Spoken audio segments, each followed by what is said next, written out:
Yes, because Paradise City, that is exactly what sums me up as a human being. Fucking A. Every time I come to Volume Cafe, I'm really curious who's running the Hot Topic. Because if we take a quick look, oh my god. It's unmanned right now. People are just stealing goth clothes off the walls. Nobody's stopping it. The mall is under siege. Oh my god. I think my interesting thought for the week is having sex with somebody for the first time. That's always like a weird fucking experience. Because when you have sex with somebody for the first time, you want to bring your A game. But guys, that game doesn't always show up, does it? Like it doesn't. Like in my own personal experience, I feel really bad. Because when you're, after you finish having sex with somebody and you look at them and they look at you, and you're like, neither of us came. Like that's like a terrible experience. Like you almost want to be like, I'm sorry, my bad. I thought this was gonna be enjoyable, but here we are. Like in my life, there is definitely, a woman with a horrible, horrible story.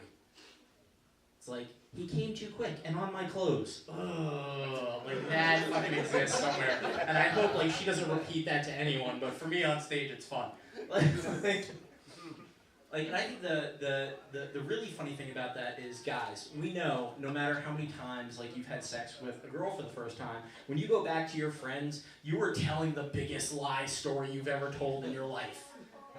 Like you conquered everything that one night. Like that's how we make it out. Just so you know, ladies. But ladies, you also go back to your girls and you tell the truth down to the centimeter. And that's just rude. That's not fair. But that's hilarious because we all have those concerns, those worries. And we all end up, sometimes you have your amazing nights and sometimes you have your nights where you just wake up and you're like, oh my god, I wish I could take all of that moment back. And that's a horrible feeling, isn't it? Isn't it? Like, there's no, nice dinner you can take that person to that's really going to make up for it. It might buy you a second chance, and at that point, all you have is hope. I'm a terrible person. I think I'm a terrible person because I go to strip clubs too much. Like, you go to strip clubs too much when they know you by your first name. Like, I walk in, they're just like, hey, Bart's here!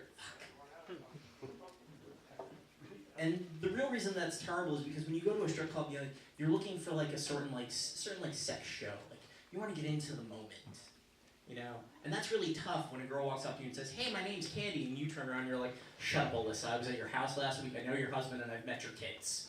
We're having a barbecue. Take my money and do what I want." It's awful. Strip clubs have a lot of problems too, and if you think about it enough, most people, the problems with strip clubs are like. Drugs, misogyny, violence against women, all that kind of stuff. Those are the real problems with strip clubs. But as a man, my problem with strip clubs is their names. Strip clubs have names like Risque, the Penthouse, Cheerleaders, come on out. That's the real problem with strip clubs. So I've decided I'm opening up my own strip club. And the name of my strip club is going to be My Friend's House. That way when your wife or your girlfriend calls you, gentlemen, "Hey, honey, I'm at my friend's house right now. What can I do for you?" Your wife or girlfriend's not an idiot. She's going to ask you what you're doing at your friend's house, though. I've solved that problem, too. All the strippers at my strip club are going to be named after professional sports teams. Baby, we're watching the Yankees-Phillies game, and they're really going at it.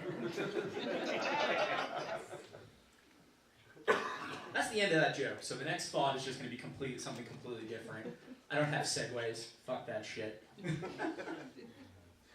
Speaking of bad dates, I went on a really bad, expensive date. I went on a $200 date.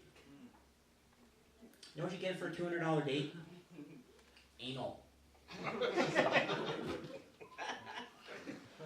Yeah. Let me tell you the story. So, I show up to this girl's house. She is dressed wonderfully. Nice black slinky dress. On top of that, it was in January, so, She's got this like beautiful DKNY, like real like nice overcoat, perfect clutch bag. I'm like, all right, I'm going on a real adult date. This is gonna be awesome.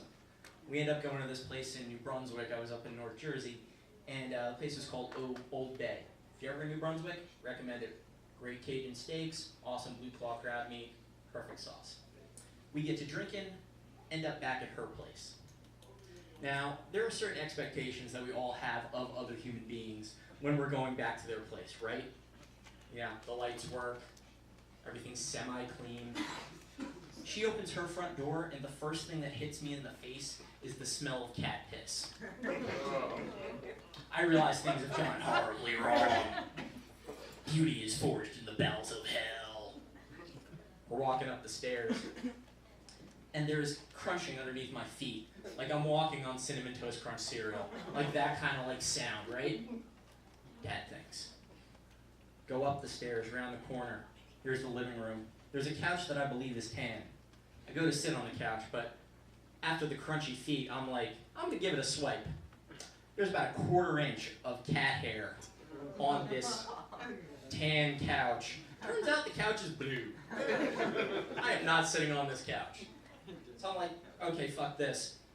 I'm just gonna use the bathroom and I'm gonna amscray, because things have gone horribly south. So I go to the bathroom and I'm like, around in the corner, and in the corner I see mold. You know what black mold looks like? It looks like a small army marching across the Alps of somebody's apartment. Go into the bathroom. The mold continues all the way around, and I see the toilet, and I close the door, and as I really focus in on the toilet, you know, there's no lid on the toilet, and I am wondering why there's no lid. And this toilet is just so gross. I'm like, you know what? I'm gonna play it safe. Pissing in the sink is definitely the cleaner of the two options. So I do that, but now I have to make a show of it because nobody walks out of somebody else's toilet without flushing it. So I go to push the button. 1, 2, 3, 4. How do I flush your toilet? You gotta stick your hand in and pull up the chain. Oh my God. So I come out of this bathroom and I'm like, okay, you know, I think, you know, I'm gonna call it a night. She grabs me and pulls me into her room and throws me on the bed. This might be, you know, the moment where everything else is made up for throughout the night. Terrible date, awful apartment, sex, fuck it, I paid for it, let's do this. At some point in the night, I end up handcuffed to the bed. I don't know how I got handcuffed to the bed. It was horrible female sex magic. She might have brought out handcuffs and I said, okay, let's do this. Now, when you get handcuffed to a bed, most people are thinking as a man, like, you're handcuffed to the bed, kind of like, you know, Planet of the Apes style, like, you're like this, you know, and they're staring you down. No, absolutely not. That's not how I ended up handcuffed to the bed. Not in the normal way. I ended up handcuffed to the bed. Let's see, where is that stool? In a way no man should ever be handcuffed to a bed.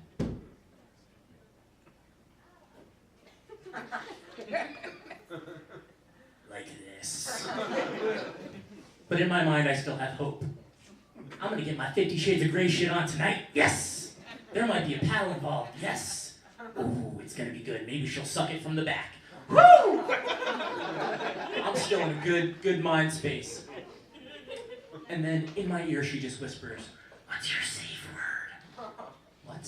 So now I'm gonna make up a fucking safe word on the spot. I've never done this shit before. Waffles. Waffles is my safe word. Okay. She disappears for a minute. And then I feel lube in a place I've never felt lube before. And I realize things have gone horribly wrong. And I look back and I see what appears to be the jackhammer. And then all of a sudden I am screaming as I feel pressure and thrust. Waffles! For the love of God, waffles! Blueberry, strawberry. I'm not a man.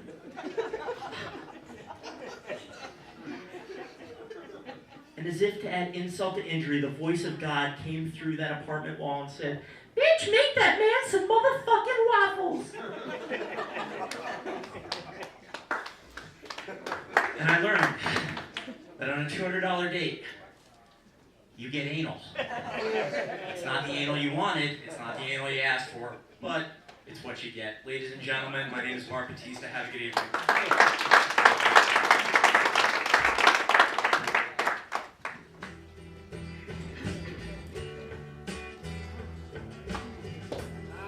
Give it up for that nasty motherfucker.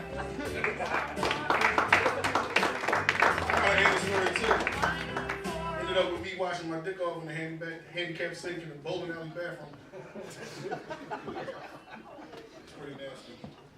You should look down and see a different color brown. Like, oh. That's a true story. I'm so sorry. So sorry. Sorry, Mom. All right, man. Give it up for the next comic. Very funny guy. He's kind of new at this stuff. Kevin.